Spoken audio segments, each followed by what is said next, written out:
વનરાજ ગરૈયા, વિશ્વ હિન્દુ પરિષદ રાજકોટ મહાનગર અધ્યક્ષ। ખાસ તો બીજી તારીખે દશેરાના દિવસે જે રાજકોટમાં દર વર્ષે પરંપરાગત લગભગ 27-28 વર્ષથી રાવણ દહનનો કાર્યક્રમ થઈ રહ્યો છે। આ વખતે પણ આ વિશ્વ હિન્દુ પ્રેરિત દશેરાના દિવસે આ દિવસે તમે આપણા સમાજમાં જે અલગ અલગ ધર્મના લોકો જે ભેદભાવ કરીને ઊભા કરવામાં આવેલી જે માન્યતાઓ છે એ એક અસુરી શક્તિ છે અને અસુરી શક્તિના નાશ માટે વર્ષોથી પરંપરાગત આ રાવણ દહનનો કાર્યક્રમ થાય છે। બીજી તારીખે રેસકોર્સ ગ્રાઉન્ડમાં રાવણ, કુંભકર્ણ અને મેઘનાદ આ 3 પુતળાઓનું ત્યાં દહન કરવામાં આવશે અને જાહેર કાર્યક્રમ છે। અને આ કાર્યક્રમની અંદર અમારા અધ્યક્ષ આ વખતે રાવણ દહનના અધ્યક્ષ છે ભાઈ શ્રી કૌશિકભાઈ સરદારા।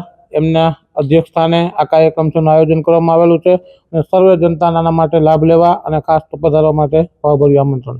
લગભગ રાવણ જે છે તે 54 ફૂટ છે, કુંભકર્ણ છે એ 45 ફૂટ છે અને મેઘનાદ છે એ 40 ફૂટ છે। 3 પુતળાઓનું દહન કરવામાં આવશે।